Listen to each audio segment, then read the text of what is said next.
चाहिए।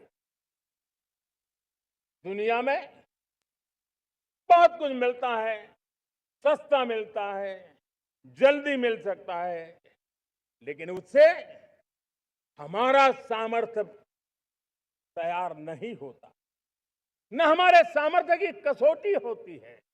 और इसलिए हमें भी अपनी क्षमताओं को बढ़ाना है। अपने हितों की सुरक्षा हमें खुद को करनी है। और इसलिए आत्मनिर्भर भारत का संकल्प बहुत दृढ़ता के साथ हम लेकर के आगे बढ़ रहे हैं।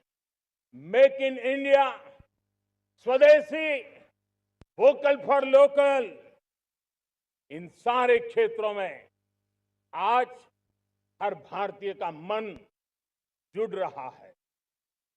मेरे प्यारे देशवासियों, मैं आपको एक उदाहरण देता हूं सेमीकंडक्टर का।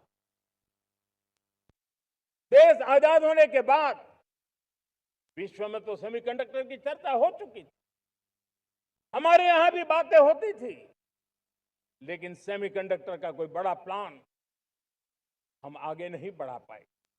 और आज स्थिति क्या है? आज की डिजिटल दुनिया में, आज की टेक्नोलॉजी में चिप का महात्म्य हम समझते हैं। कोई भी इलेक्ट्रॉनिक गुड्स होगा, हमारे मेडिकल इक्विपमेंट होंगे, हमारे ट्रांसपोर्ट के रास्ते होंगे, हर किसी में चिप अनिवार्य है। और इस चिप के बिना दुनिया थम जाए ऐसी स्थिति पैदा हो। और इसलिए भारत ने आत्मनिर्भर होने की दिशा में अपना सेमीकंडक्टर प्लांट, बड़ा सेमीकंडक्टर प्लांट, 3 सेमीकंडक्टर प्लांट शुरू हो चुके और मुझे बताया गया है कि वहां जो प्रोडक्शन हो रहा है वो एक्सपोर्ट होना शुरू हो चुका है। और मैं देशवासियों को कहना चाहता हूं, आने वाले 7-8 वर्ष में और 5, 7 या 8 सेमीकंडक्टर प्लांट बहुत ही जल्द शुरू होने वाले। ये आत्मनिर्भर भारत हमें विकसित भारत की दिशा में जाने का महामार्ग देता। मेरे प्यारे देशवासियों, वैसे ही एक चर्चा क्रिटिकल मिनरल की हो रही है। पूरी टेक्नोलॉजी क्रिटिकल मिनरल पर निर्भर है। भारत इसमें भी अपने आप को सुरक्षित करने में जुटा हुआ है। क्रिटिकल मिनरल का लक्ष्य साझा किया जाए। नेशनल क्रिटिकल मिनरल ये हमने लॉन्च किया। बजट में क्रिटिकल मिनरल कॉरिडोर की हमने घोषणा की है। कई देशों के साथ एग्रीमेंट हो रहे हैं। विश्व के कई देश अब इस क्रिटिकल मिनरल के विषय में भारत के पर भरोसा करने लगे हैं। मेरे प्यारे देशवासियों, जैसे सेमीकंडक्टर की बात हो, क्रिटिकल मिनरल की बात हो, वैसे ही जिस टेक्नोलॉजी की दिशा में हम जा रहे हैं, दुनिया जा रही है, उसमें एनर्जी का महत्व और बढ़ता चला जा रहा है। अब एनर्जी के बिना भी नई दुनिया को चलाना मुश्किल है। और इसलिए हमें चिप हो, एआई हो, डेटा सेंटर हो, हमें बहुत बड़ी मात्रा में बिजली की जरूरत होगी। एनर्जी सिक्योरिटी ये हमारे समय की मांग है। और इसलिए हमने पहले से ही उस दिशा में एक के बाद एक मजबूत कदम उठाए हैं। एनर्जी सिक्योरिटी का एक बड़ा माध्यम है परमाणु ऊर्जा, न्यूक्लियर एनर्जी। हमने पार्लियामेंट में शांति एक्ट पास कर करके एक नए लक्ष्य तरफ जाने का रास्ता तय कर लिया है। 2047 तक हम 100 गीगावाट न्यूक्लियर पावर का लक्ष्य लेकर के चल रहे हैं। इसी एक दशक में हम 5 नए न्यूक्लियर रिएक्टर शुरू करने का लक्ष्य लेकर के चल रहे हैं। इस वर्ष भारत ने फास्ट ब्रीडर न्यूक्लियर टेक्नोलॉजी में महारत हासिल करके एक अहम पड़ाव पार किया है और उसके कारण परमाणु ईंधन में आत्मनिर्भर बनने की दिशा में हमें एक बहुत बड़ा सफलता का कदम हमने रखा है। मेरे प्यारे देशवासियों, कई बार संसाधनों की कमी के कारण देश रुकता नहीं है, लेकिन रुकने का कारण सोच की सीमाएं होती हैं। जब सोच बंध जाती है, सीमाओं में सड़ने लग जाती है, तब हम अपने सामर्थ्य को भी पहचान नहीं पाते हैं। देश को आज कच्चे तेल पर निर्भर रहना पड़ रहा है और हमारी गलत सोच के कारण है। आप जान के हैरान हो जाएंगे, हमने समुद्री तट पे 99% हमारा समुद्री तट का पूरा हिस्सा ऐसी सोच के कारण नो गो एरिया घोषित करके रखा था। हमने ही समंदर के अंदर जाकर के एक्सप्लोरेशन न करने का निर्णय कर लिया था। ये सोच का दारिद्र्य था। हमने फैसला किया ये नहीं चल सकता। हमने उस 99% को, जो कभी नो गो एरिया हुआ करते थे, हमने उसको गो एहेड एरिया के रूप में खुला कर दिया है। और अब हम समुद्र के भीतर भी एक्सप्लोरेशन करने की और नए नए भंडार खोजने की दिशा में हम प्रवृत्त हैं, हम प्रयास कर रहे हैं। हमने पिछले वर्ष उसी दिशा में एक महत्वपूर्ण कदम रखते हुए समुद्र मंथन की घोषणा की थी और पिछले दिनों हमने 85,000 करोड़ रुपए इस काम के लिए आवंटित करके काम को गति देने का निर्णय कर लिया है। मेरे प्यारे देशवासियों, एनर्जी सिक्योरिटी, इसका मैंने कहा कि हमें ऑल्टरनेट स्रोतों की तरफ भी पूरी शक्ति लगाना बहुत जरूरी है और इसलिए ऊर्जा का सही इस्तेमाल बढ़ाते हुए भारत इसी दिशा में आज तेजी से काम कर रहा है। 2014 से पहले, मतलब आज से 12 साल पहले तक पहुंचा दिया है। ये होती है रफ्तार, ये होता है विस्तार। 2014 के पहले मुश्किल से 20-22 लाख घरों में पाइप से गैस पहुंचता था। आज 1.25 करोड़ घरों में पाइप से गैस पहुंचाने का काम हो रहा है। 12 वर्ष पहले देश में सोलर एनर्जी की कैपेसिटी सिर्फ 2 गीगावाट थी। 2 गीगावाट, आज 160 गीगावाट हमने प्राप्त किया है लक्ष्य। मेरे प्यारे देशवासियों, मैं एक और जानकारी देता हूं। हमने इसका लाभ देश के मध्यम वर्ग को, सामान्य परिवार को मिले, इस तरफ भी उतना ही ध्यान केंद्रित किया। हमने पीएम सूर्यघर मुफ्त बिजली योजना चालू की और आज मुझे संतोष है कि इतने कम समय में 50 लाख घरों का सोलर एनर्जी का काम हम आंकड़ा पार कर चुके हैं। तेजी से चल रहा है और उसके कारण हजारों घरों का बिजली बिल 0 हो गया है। हजारों घर अपनी बिजली का उपयोग करने से अतिरिक्त बिजली आज बेच करके कमाई कर रहे हैं। हर परिवार को हम इस काम के लिए 80,000 रुपया सरकार की तरफ से एक एक परिवार को मदद दी जा रही है, तब जाकर के हम इस काम को पूरा कर रहे हैं। मेरे प्यारे देशवासियों, आपको जानकर के हैरानी होगी, ये जो हमारी रेलवे है उसका इलेक्ट्रिफिकेशन का काम हमारे देश में 1925 में शुरू हुआ था। 1925 में इलेक्ट्रिफिकेशन का काम शुरू हुआ, लेकिन 90 साल में 1925 से लेकर के 90 साल में सिर्फ 30% रेल का इलेक्ट्रिफिकेशन हुआ था। यानी 90 साल में 30%।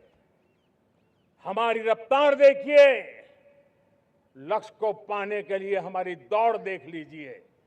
हमने एक दशक के अंदर 100% काम पूरा कर दिया। 90 साल में 30%, 10 साल में 70%, ये होता है काम। और इसके कारण डीजल जो हमें बाहर से लाना पड़ता है उसकी बचत हुई, बिजली से हमारी ट्रेनें चली, पर्यावरण को फायदा होने लगा। मेरे प्यारे देशवासियों, हम यहां से नहीं रुके हैं, हम दुनिया के अंदर पीछे रहना नहीं चाहते। पिछले दिनों आपने खबर सुनी होगी, भारत ने ईंधन का नया क्षेत्र को भी छू लिया है। देश ने पहली हाइड्रोजन से चलने वाली ट्रेन शुरू कर दी है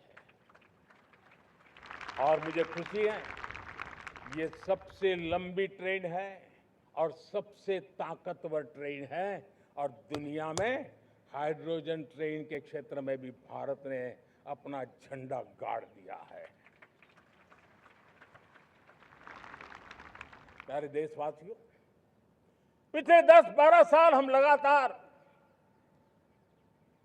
2047 के लक्ष्य को पाने के लिए दौड़ रहे हैं, एक के बाद एक सोपान सिद्ध कर रहे हैं।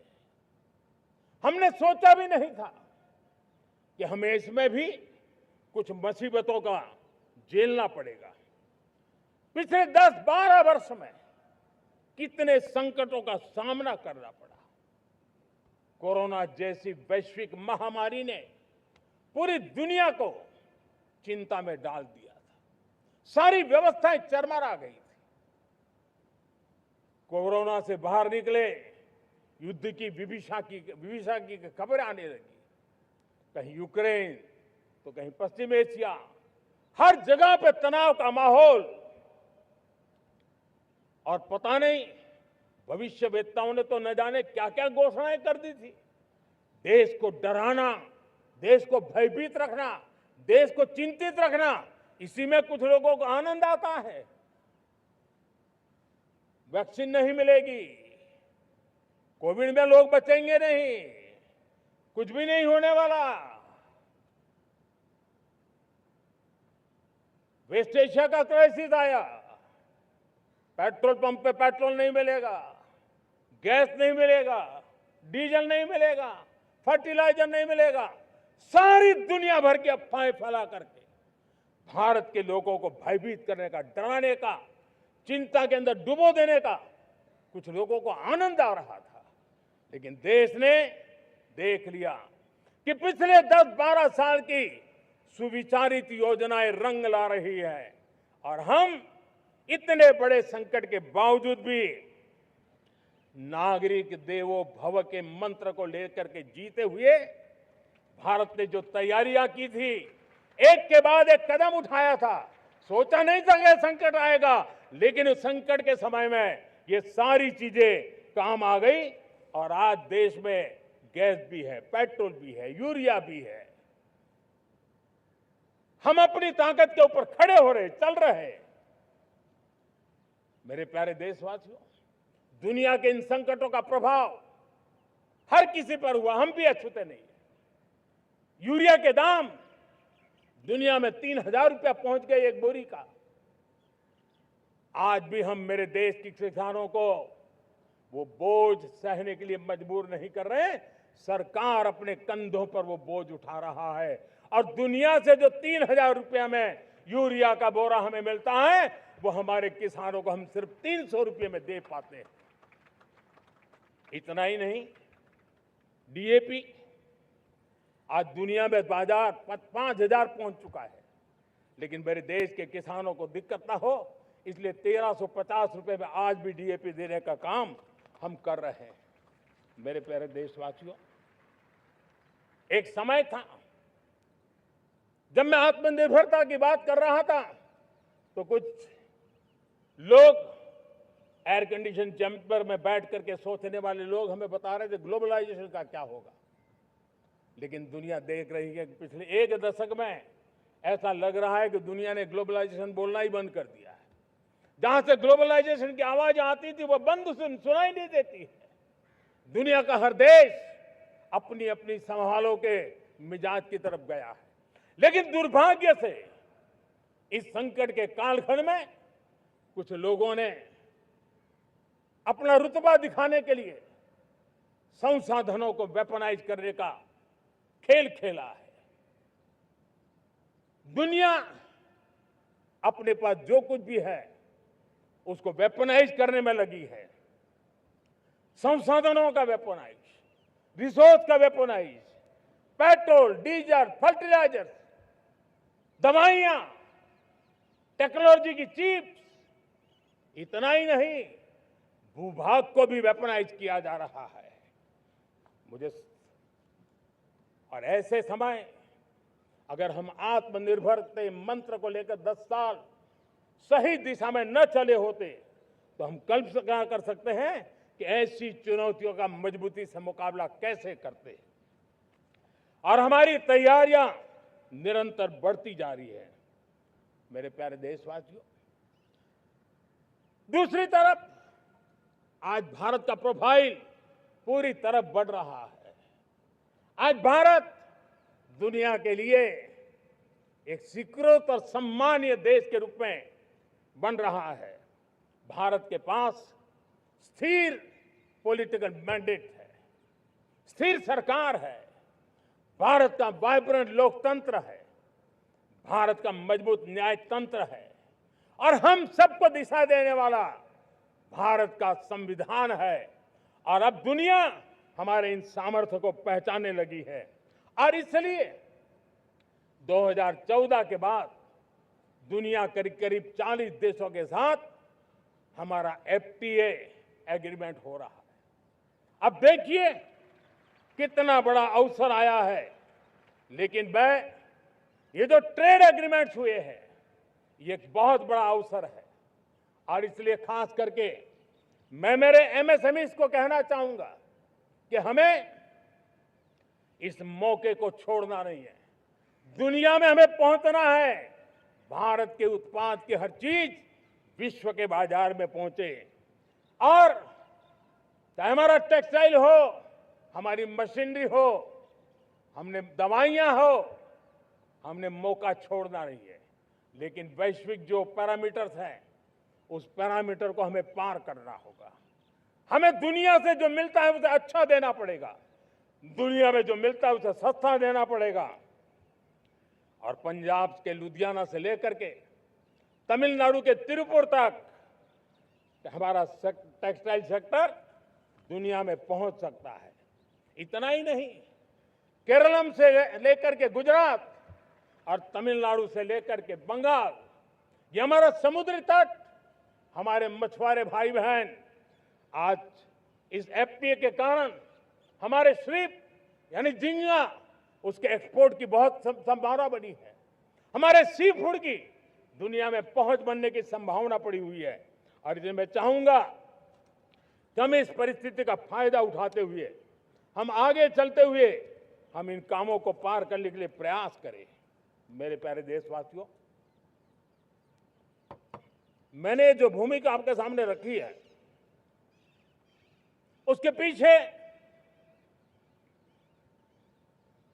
2047 का लक्ष्य इन मजबूत नींव पर खड़ा है। 2047 विकसित भारत का लक्ष्य हमने पिछले 10-12 साल में देशवासियों ने जो सामर्थ्य दिखाया है उस सामर्थ्य का हिस्सा है। और इसलिए मेरे प्यारे भाइयों बहनों, सदी का 1/4 हिस्सा बीत चुका है और अगला 1/4 हमारे लिए अत्यंत महत्वपूर्ण है। अब हम रुक नहीं सकते हैं, हमारी गति नहीं रुक सकती है, हमारी दिशा तय हो चुकी है, हमें प्राप्त करके रहना है। और इसके लिए हमें अपना वर्क कल्चर बदलना होगा, हमारे वर्क कल्चर को बदलते हुए हमें हमारी सोच को भी बदलना होगा, हमें हमारे काम की गति को भी बदलना होगा।